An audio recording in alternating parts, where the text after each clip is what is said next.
অন্তর্বর্তী সরকারের প্রধান উপদেষ্টা ডক্টর মোহাম্মদ ইউনূস পদত্যাগ করেছেন এমন গুঞ্জন তৈরি হয়েছিল কিছুদিন আগে।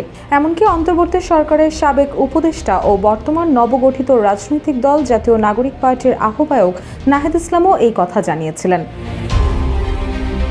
এবার ডক্টর ইউনূসের পদত্যাগের বিষয়ে তার কাছে জানতে চেয়েছিল জাপানি সংবাদ মাধ্যম নিক্কেই এশিয়া।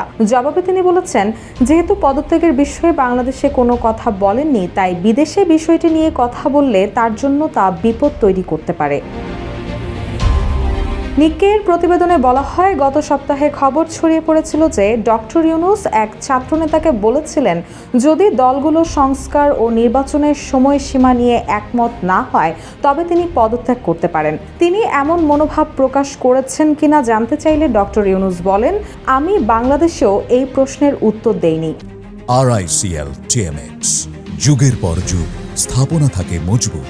যেহেতু আমি বাংলাদেশে এটি বলিনি, যদি আমি জাপানে বলি তাহলে আমার জন্য অনেক সমস্যা তৈরি হবে। জাপান সফররত প্রধান উপদেষ্টা ডক্টর মোহাম্মদ ইউনূস দেশটির সংবাদ মাধ্যম নিক্কেই এশিয়াকে দেওয়া সাক্ষাৎকারে আরও জানান, ক্ষমতাচ্যুত প্রধানমন্ত্রী শেখ হাসিনার নেতৃত্বাধীন সরকারের আমলে বাংলাদেশ থেকে প্রায় $234 বিলিয়ন বিদেশে পাচার করা হয়েছে। তিনি আরও বলেন, বাংলাদেশের ভেতরে 11-12 বিলিয়ন ডলারের অর্থ ইতিমধ্যে চিহ্নিত এবং সংযুক্ত জব্দ করা হয়েছে।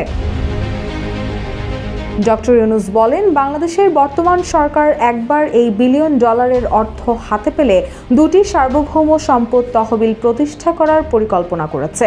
এই তহবিলগুলো শিক্ষা ও স্বাস্থ্য সেবার জন্য ব্যয় করা হবে এবং দরিদ্রদের জীবন রূপান্তর ও তরুণদের উদ্যোক্তা হতে সাহায্য করতে ব্যবহৃত হবে।